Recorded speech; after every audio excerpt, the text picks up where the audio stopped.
Ladies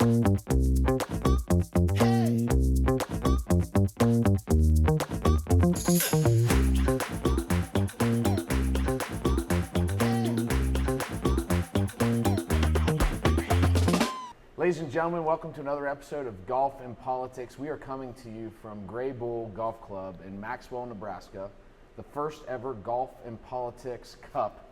We just finished our practice round, and we're calling this the 19th hole, Golf, Government, and the Future of the Game, a bipartisan conversation on how politics shapes the sport that we all love.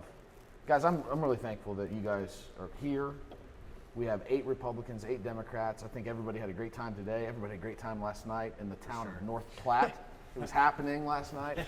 So we're going to talk about some things. Rob, I don't know if you want to say a few words first before we get started on just what this first outing is.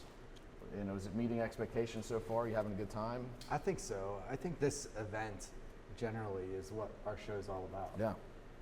I've said it a million times on the show, but the biggest challenge I see on a day-to-day basis in the Capitol is an inability to get along, an inability to establish trust. And I think a big part of it is because they don't know each other. And if you don't take the time to get to know each other's families, their kids, their spouses, it's a lot easier to attack them in a political ad or on TV. So I think I'm looking forward to all of our teams getting to spend a lot of time with each other and getting to know each other. As far as the club, I thought the course was fantastic. Yeah. It's in great shape. It's a lot of fun. It's fair. And I think the service, the staff, the accommodations is all first class. So Gardner, take a peek here. We got the dinner table set up. We're going to be having a dinner tonight and some team speeches and things, and everybody's dressing up. We have respect for the game, even though Drew forgot his tie.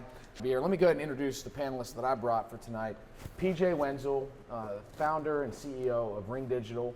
PJ and I, in a previous life, used to be business partners back in the day when we played a lot of golf at municipal golf courses because that's all we could afford to do. That's right. And we've been very blessed in business and very blessed to be here. And so PJ is one of my panelists tonight, and also Drew Ryan, CEO and founder of Campaign Sidekick.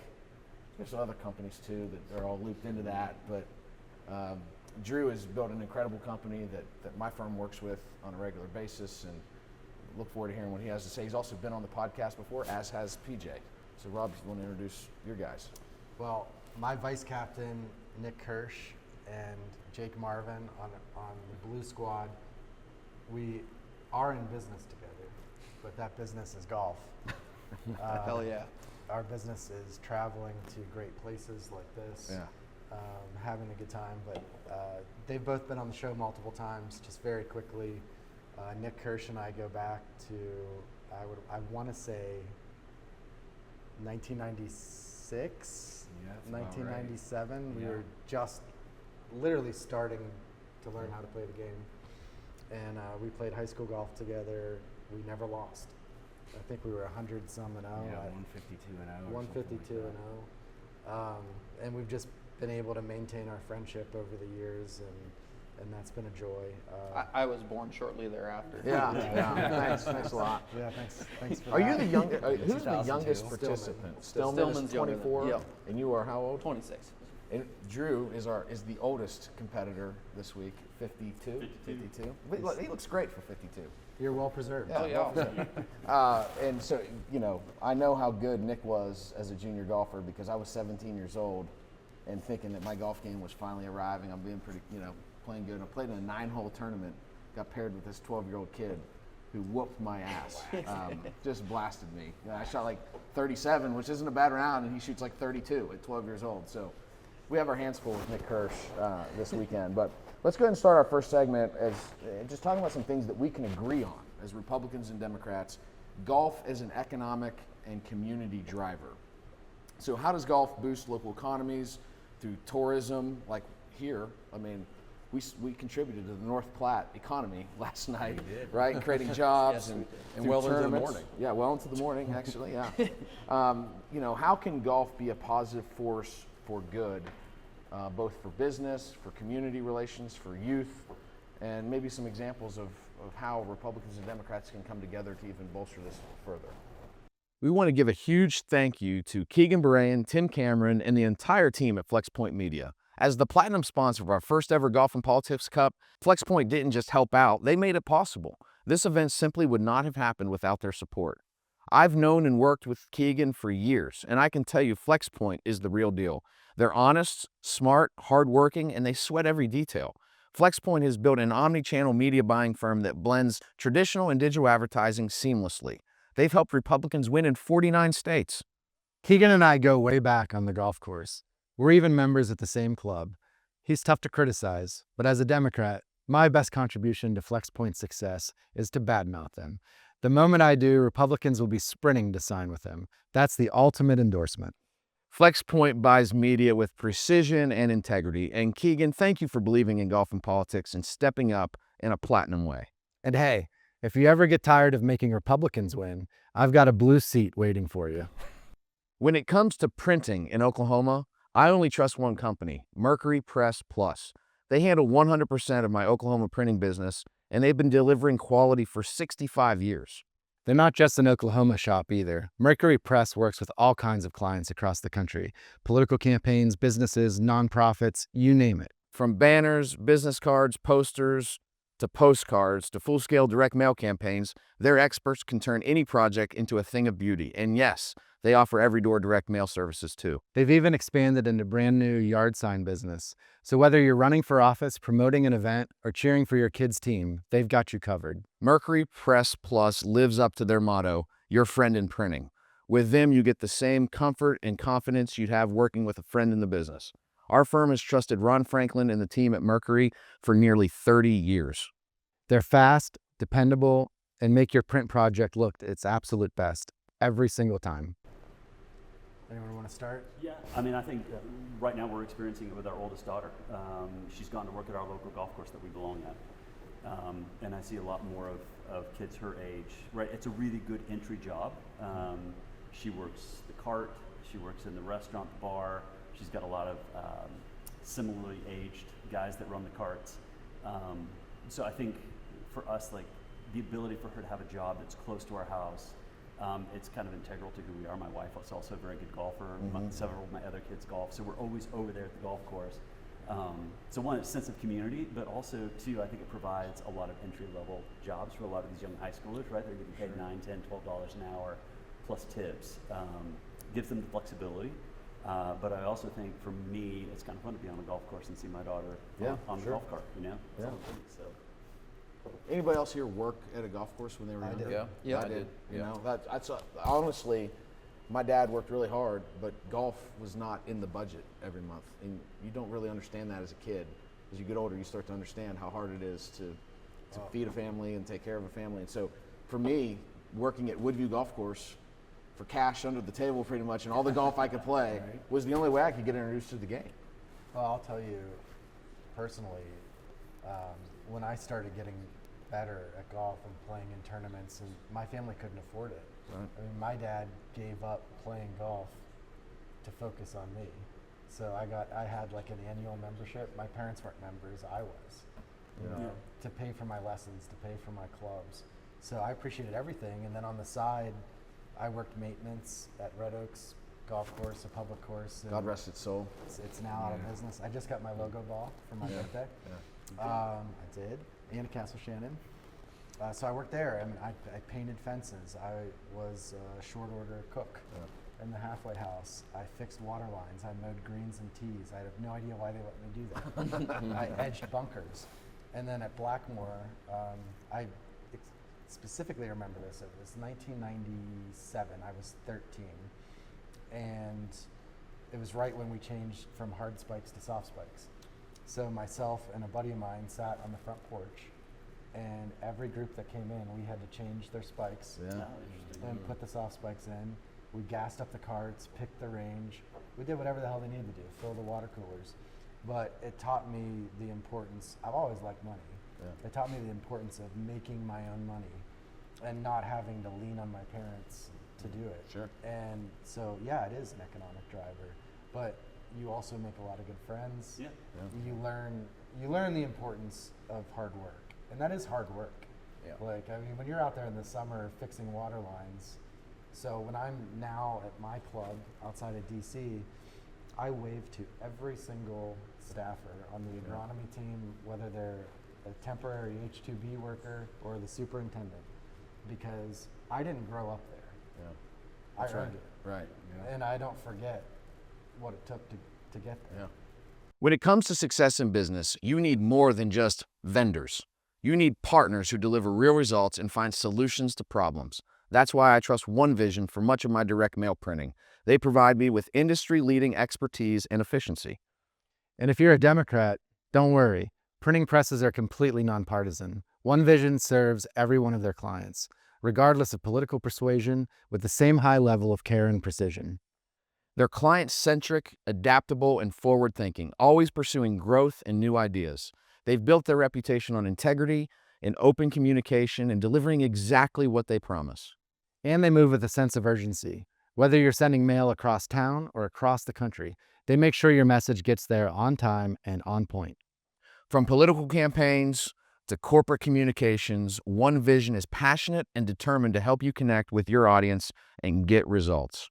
They don't just get the job done, they get it done right, every time. When you need legal representation that's smart, efficient, and effective, turn to Christensen Law Group. Based in Oklahoma City, they've built their reputation serving everyone from small businesses to major financial institutions, right here and abroad. They're licensed in 5 states and represent large clients across the country and around the world. Other law firms even call on them to handle major transactions or take on complex litigation. And we've got to mention one of their attorneys, our friend Anthony Moore, a nationally recognized sharp legal mind who's also a fierce competitor on the golf course. Whether it's business law, finance, real estate, oil and gas, or high-stakes litigation, Christensen Law Group delivers the professional quality service you can trust. They're a winning partner on and off the course. When it comes to winning campaigns, there's nothing more important than reliable polling and solid data. I've worked with Signal for 5 election cycles, and let me tell you, their polling is accurate and their data modeling consistently drives impactful results. Now, I'm a bit cynical about polls because, well, polls sometimes miss the mark, but Signal's results speak for themselves. Nate Silver even ranked them the #1 private pollster in America for 2024. That's tough to argue with. Signal combines cutting-edge analytics with trusted insights to give campaigns the clarity and confidence they need to win. Whether you're running for office or shaping public opinion, Signal delivers the data that drives victory. Visit Signal online at cygn.al. That's cygn.al. Well, another thing, just thinking about growing up, and another buddy of mine who was an Evans scholar, we were just having this conversation the other day, and he said the golf course was the first place he learned to shake someone, shake a hand and look someone in the eye. And he said the first shake he gave, is look, and he's like, these business guys, they just took him under their wings. And the same thing happened to me. I mean, when I went to do my internships for college, like, those guys got together and put money together so that I could do that, because I didn't, like, at the White House and in Congress, we weren't making any money, no stipend, but the guys at the golf course put that together for me, and I didn't even know. Well, in It's DC, we have Haynes Point, East Potomac Park, Rock Creek Park, and Langston, which is a historically black municipal course. But a great track. A great track. I love that golf course. And I can remember being a student at Georgetown, and working on the Hill, and the only place I could afford to play were those munis, and I would run into, I could break par easily there, and I ran into this guy with one arm that played Haynes Point every single day. He was way more than twice my age, and the guy could shoot par. Wow. But you just meet some interesting people there. You have to have those access points if you're going to grow the game, because otherwise, this is wonderful, but it's cost prohibitive. Right. It's Not everybody can do this. Yeah. So everybody sitting at this table is a member of a private club. Is that true?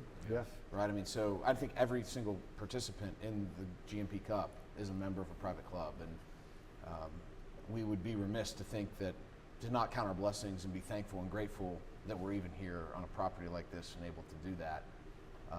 Before I have a question for PJ. Before that, though, did you ever wear metal spikes anytime in your No, life? That was no, sir. Because They've been banned at every course Right. since I. Nick, you probably I did when I was a kid, yeah.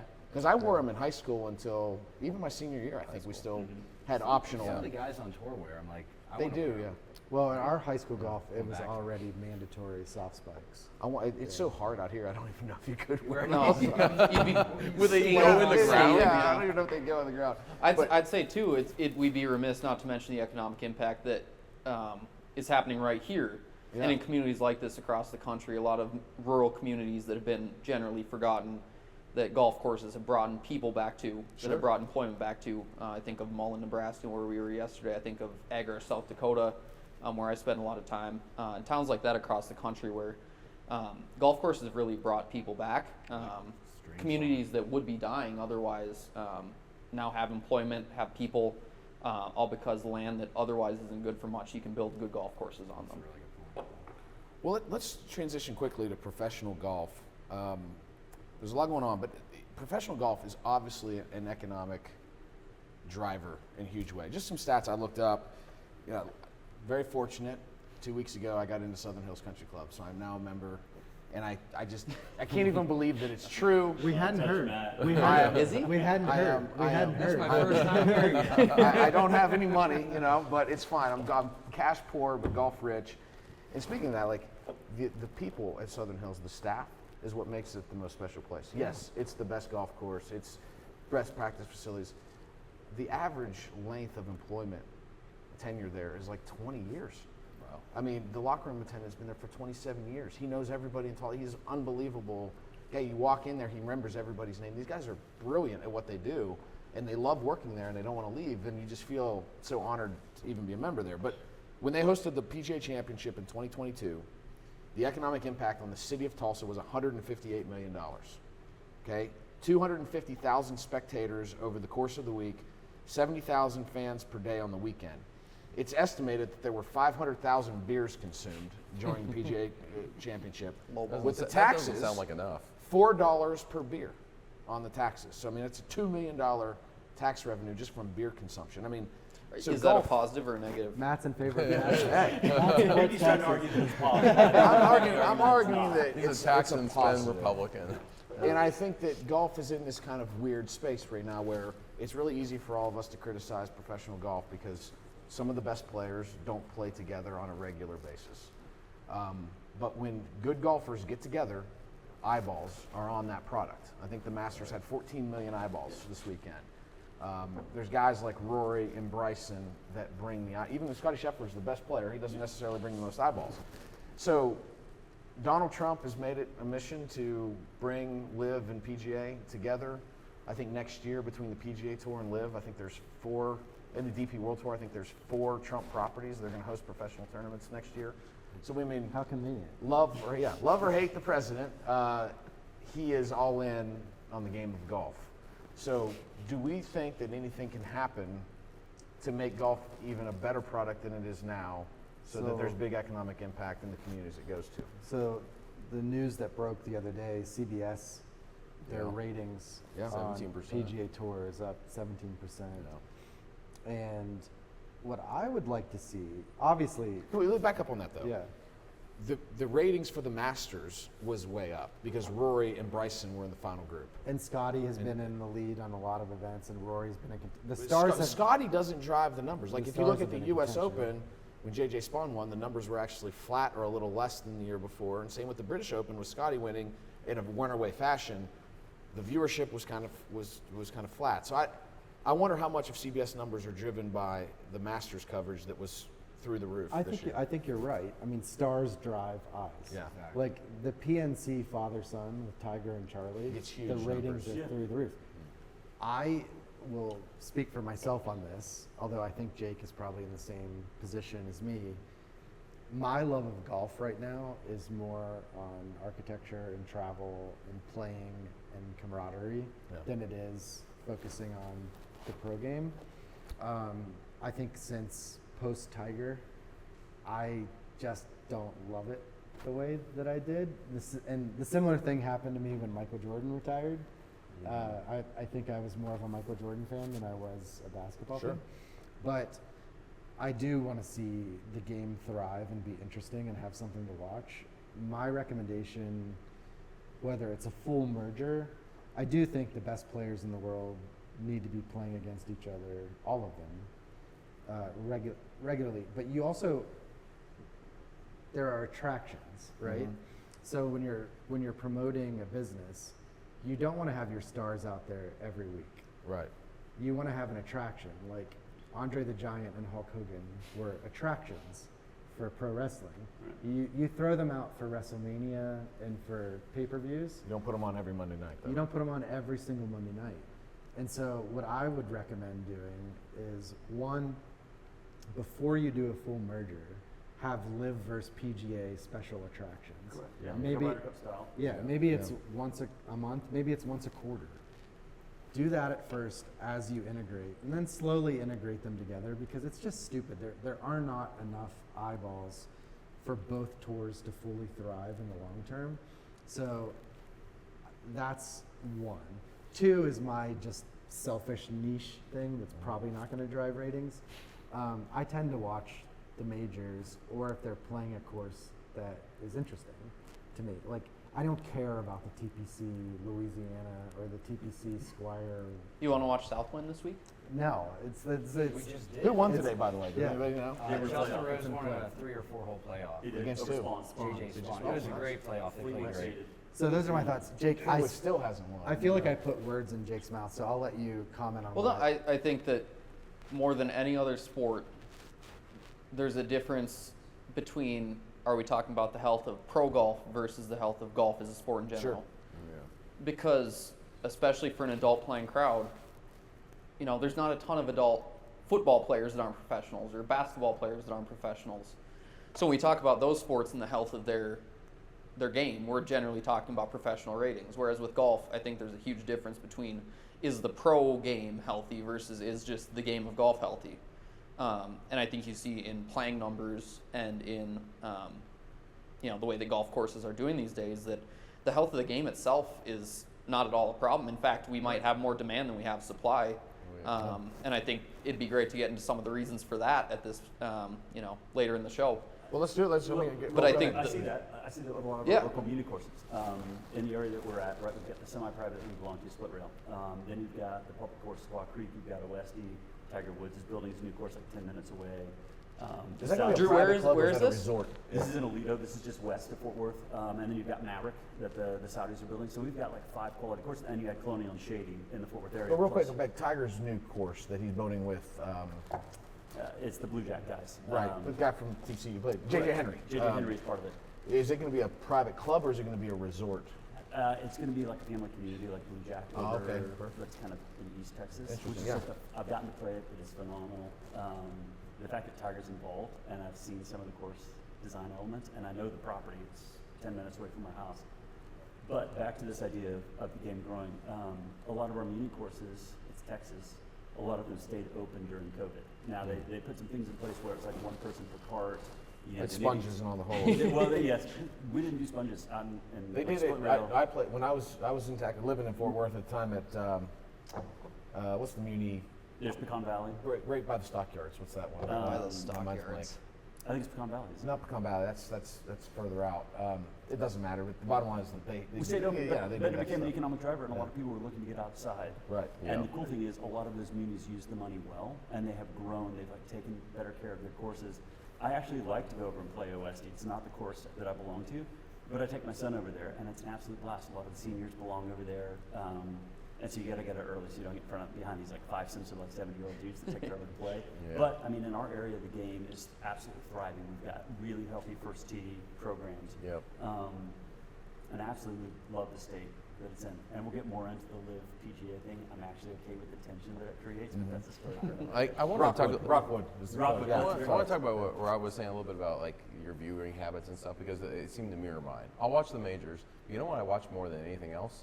Is I watch Instagram shorts. Yeah. I mean, I'm watching Instagram and YouTube golf more than anything else. And Golf and Politics Pod.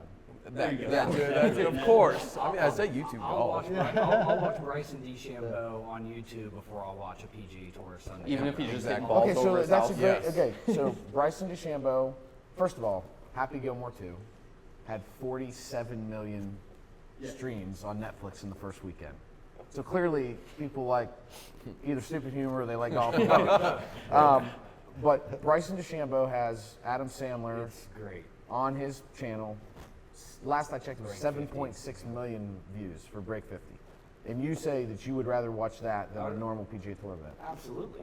I don't know why, but it's just turned out that way. It's I entertaining. used to watch growing up. I would sit there and watch 4 hours straight on a Sunday. Like, but now my dopamine driven self, I prefer like watching YouTube for a half hour, and I just can't sit there and like as we said, the majors, the Masters, I'll watch it all week. Yeah. But come the weekend of these normal PGA Tour events, like watching the 100th ranked player in the world battle down Even the an stretch doesn't elevated do it event for like me. this weekend, it doesn't drive my How about the attention. variety, right? Like the PGA Tour is the same every week, right? Yeah. Whereas if you want to watch YouTube golf or something on Instagram, you can either watch some guy play the back nine of a course you like, or you can watch game tips. You can watch Bryson try to hit hole-in-ones over his garage. Yeah. It's just different. My 18-year-old son, I can tell you this, when Adam Sandler and Bryson DeChambeau dropped that, my 18-year-old son, Dad, when are we going to watch that together? Like, he wanted to watch it together. My 18-year-old son, who's just now getting into golf, has never once asked me to watch a professional golf tournament. But he wanted to watch Adam Sandler and Bryson DeChambeau try to break 50.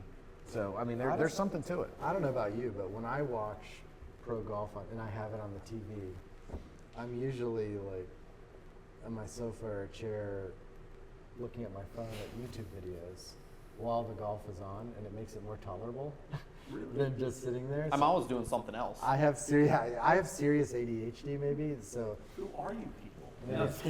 but I like golfing on the weekend. So for me, like making sure I'm home to watch a tournament, like it's got to be something big. I love the British Open because I get up early and I can turn on the TV I early love it. That's called before I go golf. Right.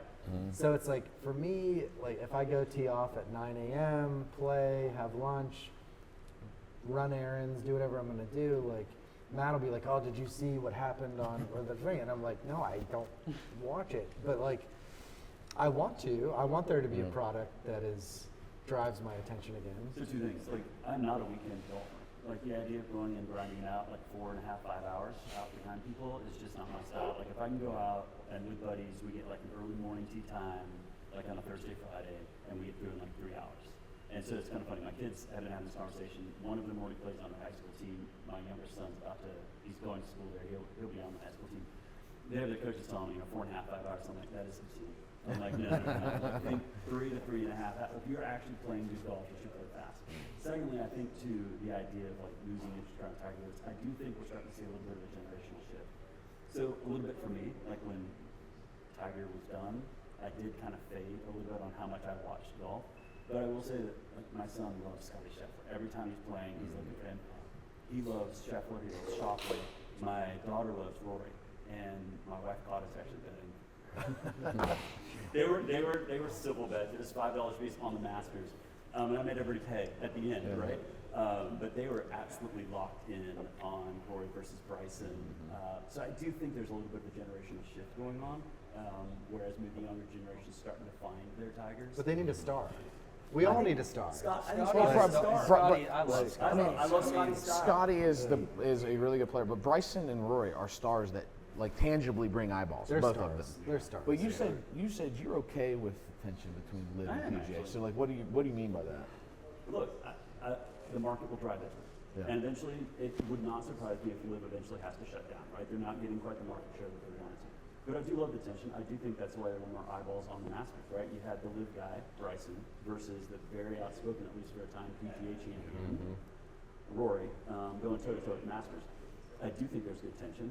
I'm with you, Rob. Like, I'd love to see something where if it's not weekly, it's quarterly, where they actually have a mono. I loved when they did this last fall, right? It was Rory and Scotty versus Bryson. It's like the Shell's wonderful world of golf, They right? need to Right? go. I Yeah. think they really need. There was at Shadow Creek, wasn't it? And it was at Yes. night, Yeah. which I thought. I mean, I would love to see some of the gem golf courses like really get. Like back in the day, they used to go to Pine Valley for Shell's wonderful world of golf. Like I would love to watch Pine Valley. The on newspaper TV. 7 on number 5. I mean, I forget the gentleman's name. We did a show at his facility in Tulsa, indoor golf. Ross McDonald, yeah. And Ross For was quality. Ross was telling us that over half the people who say they golf today, of all ages, don't play on golf courses. They go to Topgolf, or they go to simulators, they go to whatever else they do. And I think that the game is sort of evolving to that from the stuffy traditional aspect of it. And yesterday, we had the privilege of playing Sandhills. And Sandhills, I think, is the most significant build in the last 40 years because they had proof of concept that people will travel anywhere for great golf as long as you have great land. They built that property for $1 million, and $700,000 of that was for the irrigation line. Wow. Yeah. So when you put that, that's why we have Bandon Dunes. It's why we have Stream Song. It's why we have the Lido and Sand Valley and Mammoth Dunes. And you can go on and on and on and on. That's why we have Gray Bull. I was going to say, why you that's have why to we say- have like the Dormy Network. that's why you have I Gray Bull. explained this to a member who belongs to Shady, what the Dormy Network is about. And he's like, he was unfamiliar with the concept. Yeah. The idea that they can come in and that people will come, I think is the strength. It would not surprise me if the Dormy Network continues to grow and grow. And even, I mentioned this, remember he used to belong to Red Sky out in Colorado. He's like, do you think I should join the Dormy Network? I'm like, yeah, you should join, and I'll tag along on your membership. I'll give you an example. I guarantee you, I've become pretty familiar with construction costs and golf course maintenance budgets and how these operate.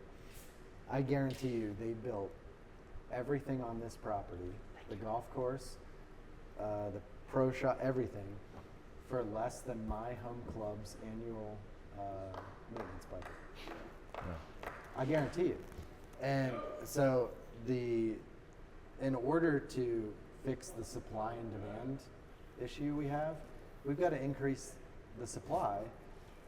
Budgets need to look more like what it costs to build a course like this. You know, and I know that that's easy to say when you have endless sand dunes because it's cheap to build on sand. Right. You build on sand and you supply water, you can grow anything. When you're building on clay in the mid-Atlantic, shit gets expensive. Yeah. But, you know, if you look at Charleston Municipal, right outside Charleston, South Carolina, fantastic. I want to see more builds like that that are exposing ordinary weekend golfers, daily fee golfers to good architecture. I mean, that's full of Seth Rayner templates. They may never get to see Fox Chapel or Yeamans Hall, but they can go play Charleston Municipal. I give the United States, as far as golf, when it comes to private courses, an A+. We have hundreds of great private clubs. I give us an F when it comes to daily fee municipal courses on access, supply, cost, because even our best public courses are inaccessible. You know, I took my dad for his retirement gift to Pebble Beach. It cost me 10 grand for the weekend. You know, it's not just the But even municipal, what did we pay to play the park? I can't, It was $250 a man. It was at least Yeah, it was that. expensive. Yeah, it was expensive. Which Now, course was this? the park in West Palm Beach, It's which fa- is it's fantastic. fantastic. If you live in West Palm, it's a lot cheaper. It's a lot cheaper if you live in West Palm, and I can be okay with that. It doesn't matter. But it is. It's a very expensive because it was an expensive build. I think the construction cost of that was $55 million. Yeah. Wow. Like building a golf course in Florida is a lot more expensive than building a golf course out here. Well, Dormy Club in North Carolina, the total build was $3.5 million. Wow. Before now, once Dormy bought it and built a beautiful clubhouse and cottages, then that's different Right, because the model's different. But when Dormy Club first opened, they were gonna do real estate around it. Well, they had the bad luck of opening in 2008. But so there was just a trailer there as the clubhouse for Yeah. years. But the course was fantastic. We need to be able to figure out how to build more courses in the $2.5 to $5 million total build range, because then you can keep you can keep greens fees under $150. Sure. And that's an important point too, right? Because we've sort of seen a building renaissance in the last 20-ish years, really the last 30 years since Sandhills got built, of really great private and resort golf in usually remote locations, right? What we haven't seen is good golf getting built on the interiors and outskirts of major cities, as we've seen dozens of courses in most metropolitan areas close, right? And I think we're at a point in time where that demand is back. From what I've seen, most public courses, at least in Minneapolis, but I think in most cities across the country, are packed, right? But you're not seeing that matched by, okay, out in the edge of the city, we're building a new golf course. Maybe it won't be the best course in the world, but you can play it for $80 on the weekend or less, and you'll have a good time.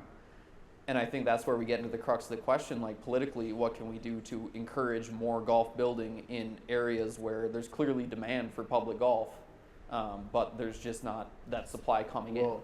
Exactly on that point, I got to sit in a briefing by one of the, I would say one of the top 3 architects out there today. And he was basically saying, you know, look, at some point the golf boom slows, the golf build drops. And what he sees the next, 10 to 15 years for his business is going back to a lot of the courses that were built in the 90s, surrounded by homes that, or courses that just don't have a lot of character or they're too expensive to run. Figuring out how to go back to those 1980s and 1990s courses and making them feel more like this, where it's a closer walk from green to tee. It's easier to walk. You don't necessarily need a cart. Yeah. Not spending millions of dollars stuff. Yeah. on cart paths. Right. Not wasting so much money on irrigation. Our superintendent at my club will tell you, he's like, the older members get mad anytime you cut down a tree, get rid of cart paths, or it's not perfectly green. And we got to get people to understand brown is good. Yeah. Brown is beautiful. How Brown- wonderful was today that Yeah. there are no cart paths in this Right. golf course? Yeah, I I love love that. that. It was amazing. Do you know how many times cart paths ruined my day? On other courses, it's crazy. Yeah. And they let some brown spots come out here because it's natural. But it it's means links it's, golf. it's bouncy. It's Right. firm and fast. There's nothing I detest more right now than playing an expensive golf course and the ball just hitting and sticking. Yeah. Like, I like being able to use the contours and having options and variety. And I know those are buzzwords these days, but it's good. That's what makes this course fun, is that there's so many different ways to play it. You play one practice round here and you think you know the golf course. You don't, because there's so many different angles, different tee options, different pin locations. Those greens are so big and so undulating in some places where a pin that's front left is making the whole play totally different than it does if it's back right. I think this course is very playable. I didn't think the green surrounds were overly difficult. I actually would like to see a touch more of that. I like width on golf holes, not necessarily wide fairways, but just width on the hole for options.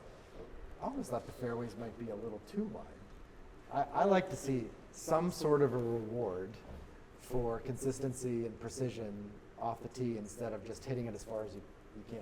That's partially because I don't hit it far. I can tell you. I like at first- courses where you can hit it as far as possible. I think the rest of your team would agree on this.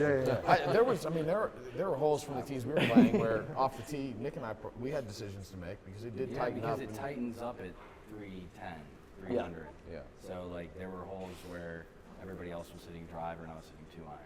That's just good bunker placement as well. Good. There was good bunkering, I thought. Yeah. Anyway, well, look, we're running out of time here. We're going to have a great dinner. We were going to get into some big discussions on tariffs and immigration. Let's just go ahead and understand we don't agree on those issues, and we'll leave that for another day. I want to just go around, and if we could each say one thing that we enjoy about getting to hang out with people that have different political persuasions with each other and talking golf, and maybe one big idea you have, and we'll close it out. So, Jake, if you want to start. One big idea in general, or one Yeah. big idea on Politics our and topics golf. today? Yeah, politics and golf, yeah. No, I think it's been great to be able to spend this time with both our team. I think we've got a fantastic team. I think put any two of us out there on the golf course, we're going to have a great time. Probably claim a point, but it's been great to meet guys from very different parts of the country, very different backgrounds as well. And I think that it's just good to spend this time together, understanding that there are a lot of things that we do agree on. And I think one of those things is both the impact that golf has for individuals and for the broader economy, and that we should be doing more to encourage more golf building and more golf playing throughout the country. Yeah, Drew?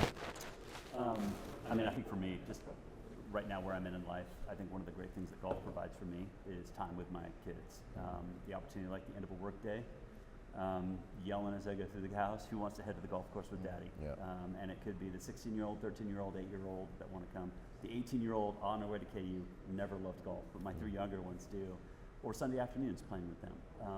I do think some of the most impactful conversations that I've had, both on the business front and the political front, even like relationally, a lot of those have taken place on the golf course or on a golf trip, and getting to spend time with people.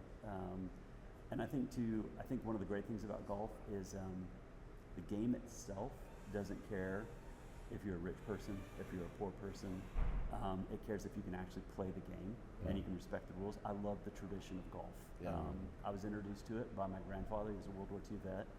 I think, frankly, it was probably a way that he probably dealt with some PTSD. He was a landing craft captain on D-Day. But a lot of special times with him. And I think that's something that my dad, who was more of a runner, but he understood. He's like, I'm not going to run forever. And he wanted his kids to play golf and tennis growing up. And he's like, this is where you will grow community and you'll grow relationships later in life. And he was absolutely true. You know, in Drew's last golf trip with me, Hidden Creek, member guest, he was Jefferson Thomas's guest. We were playing the practice round together. He gets his first ever hole-in-one at Hidden Creek. That's Number amazing. 11, right? Hidden Creek, yeah. Nick?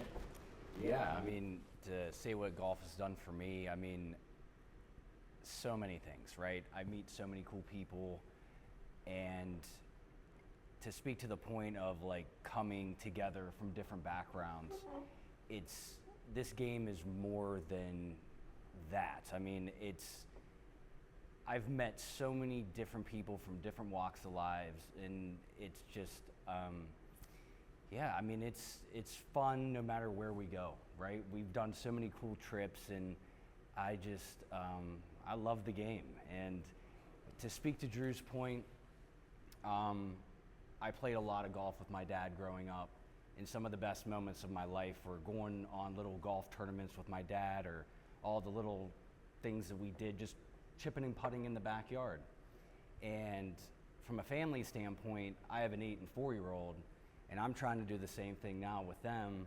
And some of the best times I have now are repeating that and having these experiences with, you know, my 8 and 4-year-old. So, yeah, I mean, it's a great game, and I love it. Well, I mean, I identify with you guys. My oldest, off to college, doesn't care about the game at all, but the younger ones will always want to tag along. And while I'm here, my 13-year-old son, he's playing golf with Papa, and today actually his grandma took him out to a golf tournament in Springfield.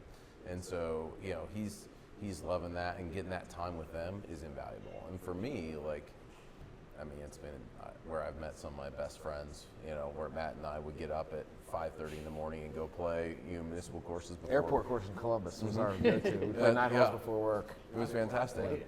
It was great. And that's how I mean, I grew up playing with my dad, and you know, I think it's really special to be able to do that. And you know, the big idea I would say is that, you know, I told Parker this beforehand. I mean, we have like a health epidemic and in this country. We've got, you know, type 2 diabetes, we got porn addictions, we got screen addictions, we got all this stuff going on, and it's just speeding up. It's speeding up. I mean, this Don't is touch my porn. well. It's you know, golf is coming for you. I think, you know, get out there and get the kids looking up at the sky, looking up, contemplating their maker, and you know what? This game will humble you and shape your character. I mean, talk about shaping your character. I mean, I remember you talking about we were talking about throwing clubs earlier and stuff like that. I mean, I remember the time I threw a club up, it got stuck up in a tree. It was the most embarrassing thing ever. I'm like, I'm ready to throw this thing, it gets stuck up in a tree. I'm like, I gotta get this thing down now. So my dad's like, what are you gonna do? I throw another club up there, it breaks the other one in half. So you learn not to do things like that. Is anyone in particular talking about throwing clubs today? No, I don't know anybody. Just in general. Just in general. Real quickly to PJ's point, it's also like for my son, teaching him to deal with disappointment, and also like the game of golf, right? It can humble you on a hole. But if you stick in there, like recently I took him out with my wife, and he went through a bad stretch. I'm like, dude, just hang in there. You've got mommy. Yeah. And he birdies like the next hole, and pars the next hole. And suddenly he's like his head's back in. I'm like, it's the beauty of golf. I'm like, you gotta handle disappointment. Like, you have enough fun, keep rolling. That's why Anthony was helping me out. Like, I went double bogey, bogey. He's like, hey, brother, just hang out. And then I just made 2 birdies, couple of pars. He's just like, see. And then you were helping Anthony. 'Cause He was the one. Like, I had a similar experience. I was playing with my dad. I was probably 13, 14, and we're at Blackmore on number 4. Yeah. And I hooked one into the woods and threw my club. And he said, you know what? Do you know how much that club costs and how many hours I have to work to buy that? You throw one more club and you're walking home. Later in the round, sure enough, I throw another club. He just left and he went home. So I continue playing and I get up there thinking he's going to be in the clubhouse to drive me home. He's not there. So I call my mom and my mom says, well, your dad's here. He says you're walking home. And so from Blackmore to my house is like on a narrow road through the woods, I would say at least 3 miles, 4 miles. And my ass walked, carrying my clubs home. And by the time I got home, I had this admission to myself, I'm an asshole. And I don't want to be an asshole anymore. And I stopped throwing clubs. Now, occasionally these days, I can replace a club pretty easily.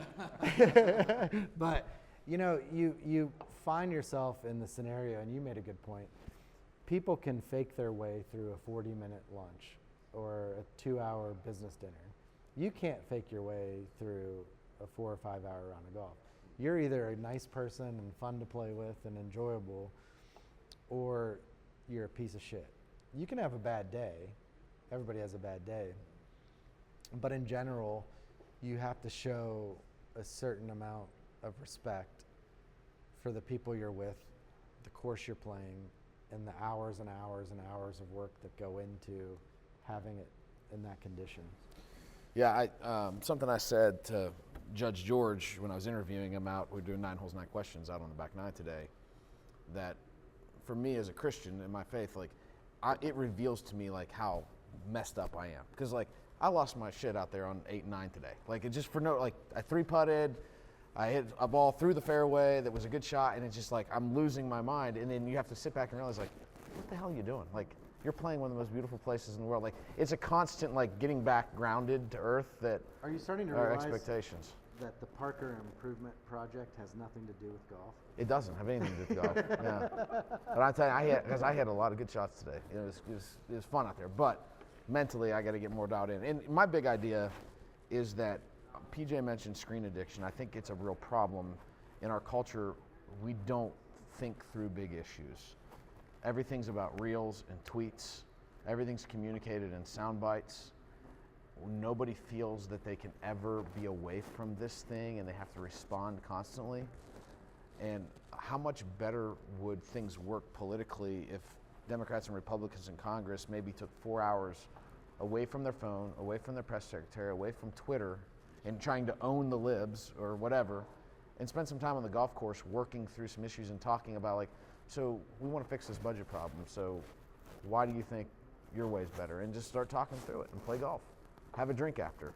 Like, I mean, we don't do that because, first of all, people think you can't spend 4 hours away doing something fun away from your job. But beyond that, when they're on the golf course in between holes, they're constantly on the phone. You know, it never stops. Sometimes you need to go out and play golf and stop reality for a little bit to get to know somebody and get to know where to fix issues. I think about our relationship. We may have our arguments on philosophical differences, and they're honest philosophical differences. But you know, based on the time we've spent together, that I will never take it to the limit of hurting your business, of hurting your family, of hurting your friendships, and the same with you. And it's because we've established that baseline of trust that there are certain lines we won't cross. Right. And that's out of respect. But you only build that through time. Right.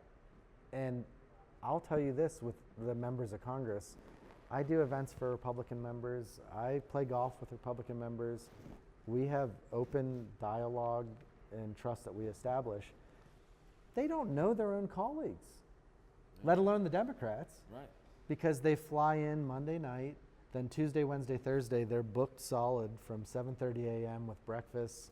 They'll have constituent meetings, they'll have hearings, markups, votes, fundraisers, and then Thursday night, Friday morning, they're flying home to their family or to their district, and they have a full schedule for the weekend. At no point in either party is there time for members of Congress to breathe, let alone sit down and talk through, okay, if we all run businesses, all of us. When you run a business, you sit down, either whether it's with your board of directors or your partners or your management team, and you lay out, these are our goals, this is what we're trying to get to, these are the challenges, hurdles, obstacles. You agree on a fundamental baseline on the data, on the math, and then you debate a series of options. They're not doing that in Washington. No. Not in either party. Everything that's getting voted on, regardless of who's in charge, is airdropped in from either liberal interest groups or conservative interest groups, and the members are simply calling their 22-year-old staffer, are we a yes or a no on this? And that's what they're doing, and that's how the place operates. If you want to solve problems, you have to break bread. That's right. You have to take the time to define the problem, the goal, and debate the options. We're not able to do any of those. Right. You know, they're fly by night. When I worked for 5 members of Congress, 3 Republicans and 2 Democrats.